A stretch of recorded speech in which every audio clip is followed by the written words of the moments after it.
Salut à tous, au menu ce week-end dans la région marseillaise, de la musique, des Indiens, du street art, des super-héros et peut-être même des futurs héros, les joueurs de l'OM qui montent défier le PSG.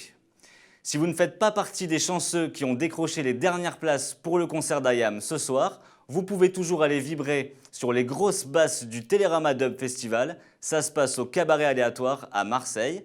Du côté d'Aubagne, ça sonne plutôt électro-rock avec les Bretons de Saint-Lô à l'Escale. Et demain, le Moulin de Marseille vous a concocté un plateau 100% filles avec Holly Size et The Buns. Samedi ou dimanche, n'hésitez pas à aller faire un tour au musée de la Vieille Charité pour l'expo Vision Huichol, un voyage artistique chez les Amérindiens. Ça ne vous dit pas grand-chose? On écoute Agnès, guide conférencière de l'exposition. C'est une exposition qui montre des tableaux de fils qui sont faits par les Indiens Huichol, qui viennent de la Sierra Madre au Mexique. Ça parle beaucoup des rituels chamaniques et des cérémonies autour de la cosmogonie Huichol, donc tout ce qui a fait l'origine du monde selon les Huichol. C'est des tableaux très colorés qui sont faits avec de la laine, qui est guidée sur des planches enduites de cire d'abeille. Et c'est une expo pleine de couleurs, pleine de symboliques très belles. Ça vaut le coup de se les faire expliquer ou de lire ce qui est écrit à côté pour accéder un petit peu à leur univers parce que ça fait vraiment voyager en fait comme exposition. Toujours dans le domaine artistique, la galerie Stamenia dans le 6e à Marseille organise une exposition d'art urbain, réunion des œuvres de 3 street artistes pour la première fois sur notre territoire. Jeudi soir, on était au vernissage, on a rencontré l'un d'entre eux. En fait, comme moi je suis autodidacte, je peins par passion, j'ai pas fait d'école. Et en fait, on n'est pas, un peu formaté dans une peinture. Donc, quand on vient du graffiti, en général, on touche à tout. Et déjà à l'époque, on bricolait parce qu'on n'avait pas des outils.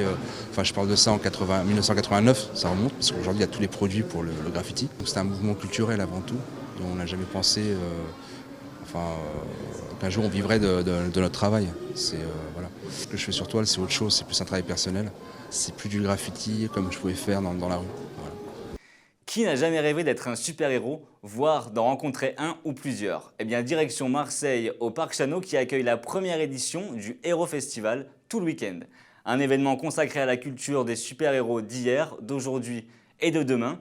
Ateliers, concerts, jeux, bals costumés jusqu'à 22 h et j'en passe. Annabelle Lefebvre, organisatrice de l'événement, nous en dit un peu plus. On a tous des héros favoris, des héros préférés et qu'on ne connaît pas forcément le derrière des choses, c'est-à-dire comment les héros ont été créés, pourquoi et comment ils ont évolué au fil du temps et puis dans quelle culture ils ont été bercés pour pouvoir évoluer comme ça.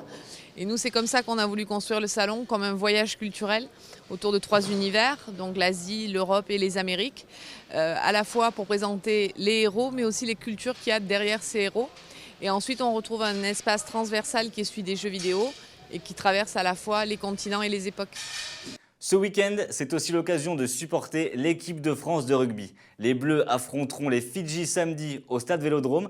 N'oubliez pas, horaire un peu particulier cette fois, 17 h 45.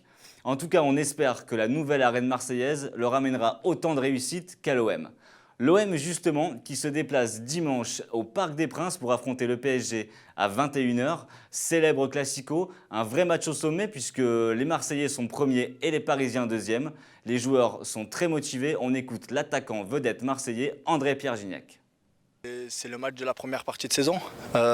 Si on fait un résultat, on garde ce matelas de points qu'on a d'avance. Et derrière, voilà, mais de toute façon la saison est longue, hein, on ne va pas se leurrer.